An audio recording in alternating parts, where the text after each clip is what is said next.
Salut, aujourd'hui, nous vous présentons l'expérience vécue par un employé qui pensait connaître tous les dangers du travail de nuit. Cette histoire va vous faire comprendre que certains clients ne viennent jamais pour commander.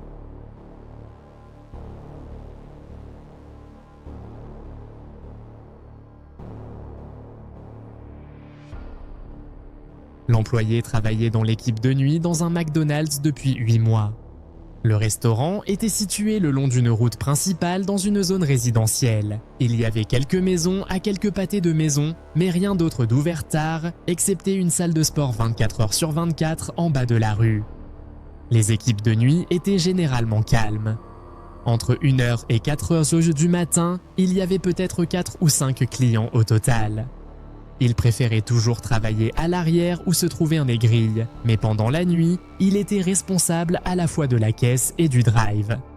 Parfois, il avait l'impression de diriger tout l'endroit lui-même.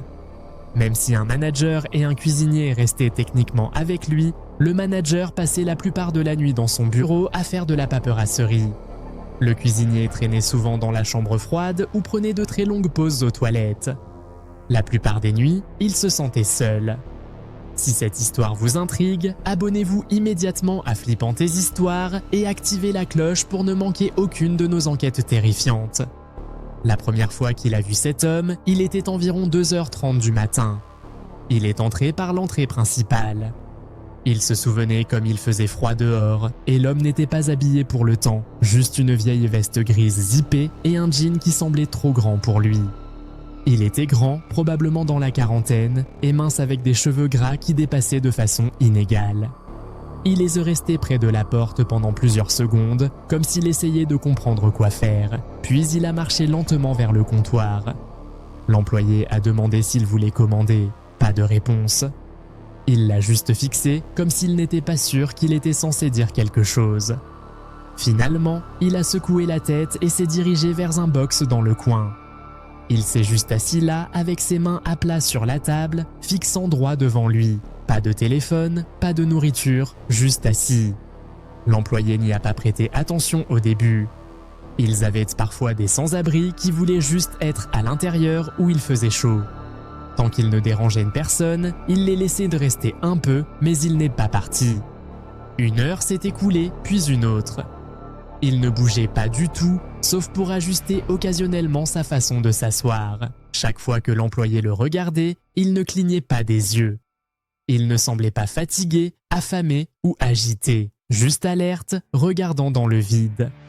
Vers 4h du matin, le manager est venu à l'avant parce qu'elle devait faire des vérifications de tiroirs. Elle l'a remarqué assis là et a supposé qu'il avait commandé quelque chose plus tôt.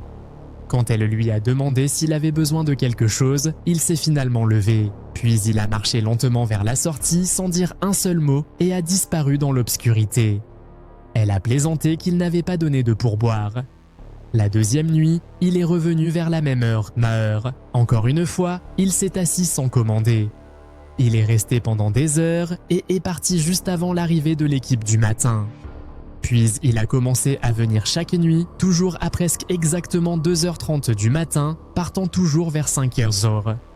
Il ne mangeait jamais, ne regardait jamais autour. Il ne faisait que fixer droit devant avec une expression vide, comme s'il attendait quelque chose. Une nuit, l'employé a essayé de lui parler. Il lui a apporté un verre d'eau et a demandé s'il avait besoin d'aide avec quoi que ce soit. L'homme a lentement bougé ses yeux vers lui. Il n'y avait rien derrière ses yeux. Aucune réaction, même pas de la confusion. C'était comme s'il regardait à travers lui. Puis il a remis ses yeux sur le mur encore. Ce n'était pas qu'il avait l'air dangereux nécessairement, c'était l'opposé. Il semblait que quelque chose manquait à l'intérieur de lui. Vers sa 6e nuit là, les choses ont évolué. L'employé était à l'arrière en train de stocker des gobelets. La salle à manger était complètement vide. C'était silencieux pendant 15 minutes. De nulle part, il a entendu la fontaine à soda commencer à verser, un flux régulier de soda frappant le sol. Il est sorti et a vu l'homme tenant un grand gobelet sous le distributeur, mais il ne touchait pas le levier. Sa main flottait juste en dessous, mais le soda continuait à couler comme si quelque chose appuyait sur la poignée, même si ce n'était pas le cas. Il ne le buvait pas. Il le laissait juste éclabousser sur ses doigts et se répandre sur le sol. Puis il est se retourné à son box avec le gobelet qui débordait encore et s'est assis avec lui qui coulait partout sur la table et sur le siège. L'employé a dit au manager, elle lui a poliment demandé de partir s'il n'allait pas commander ou nettoyer son désordre. Il s'est levé si soudainement que sa chaise a claqué vers l'arrière. C'était la première fois que l'employé voyait du mouvement sur son visage. Sa mâchoire était serrée, ses yeux étaient plus larges, sa respiration était lourde. Il a fixé directement la manager et n'a pas cligné des yeux une seule fois.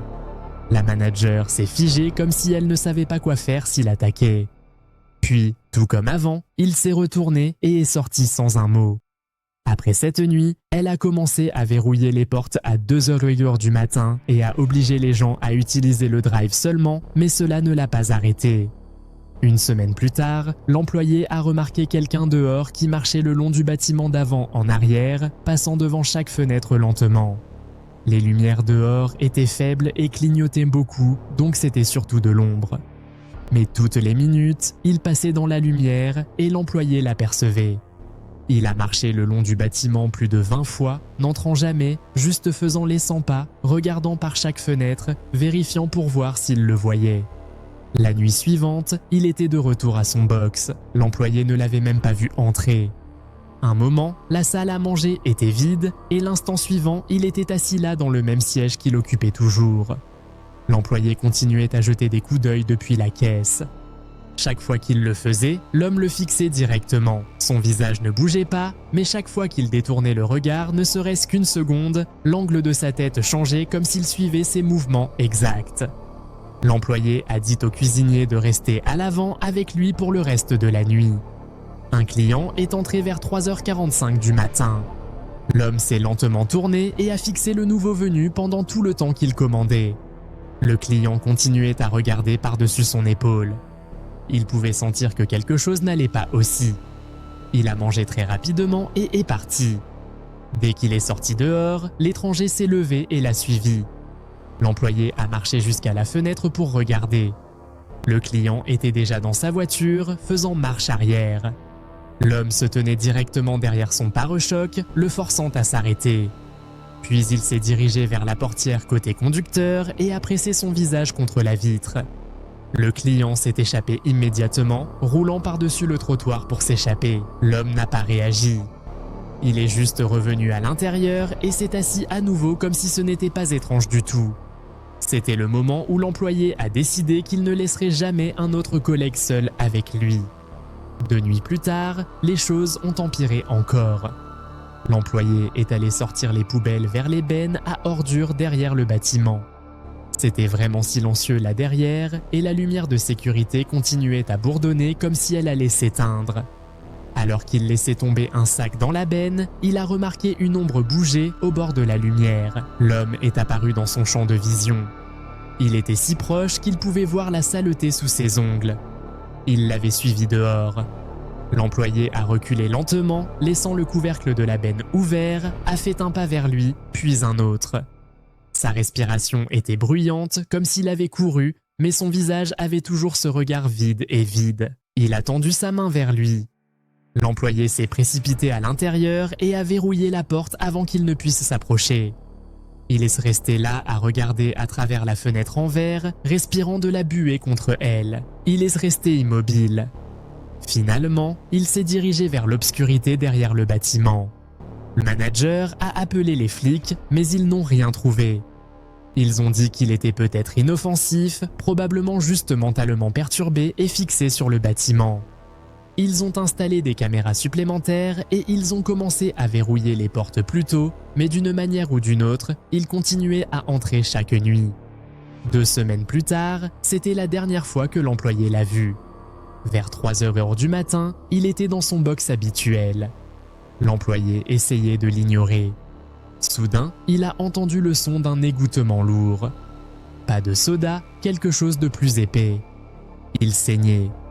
Une ligne de sang coulait le long de son bras depuis sous sa manche et gouttait sur la table. Il ne semblait même pas le remarquer. Cela s'imprégnait dans le siège et il fixait l'employé comme toujours. L'employé a appelé le manager immédiatement et elle est allée lui parler, mais il ne bougeait pas. Elle a dit qu'il devait appeler une ambulance, mais à la seconde où elle a tourné le dos, il s'est levé et a marché directement vers la sortie de secours sans déclencher l'alarme. Ils se sont précipités dehors et il était déjà à mi-chemin du parking.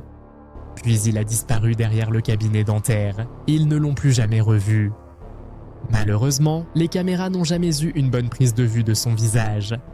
La police a suggéré qu'il vivait quelque part dans le coin. Ils ont fouillé les propriétés abandonnées et vérifié les refuges. Ils n'ont trouvé personne correspondant à sa description. Certaines nuits après la fermeture, quand l'employé se dirigeait vers sa voiture, il avait toujours l'impression que quelqu'un le regardait depuis les ombres. Il n'a travaillé de nuit que pendant 1 mois de plus parce qu'il a demandé les jours de façon permanente. Le siège dans lequel s'asseyait l'étranger a encore une tache sombre faible sous le coussin. Personne d'autre ne la remarque, mais lui-ci. Cette histoire vous a-t-elle donné des frissons? Avez-vous déjà vécu une expérience similaire avec un client étrange? Dites-nous en commentaire si vous pensez que cet homme était dangereux ou simplement perturbé. N'oubliez pas de vous abonner pour plus d'histoires terrifiantes et activer la cloche pour ne rien manquer.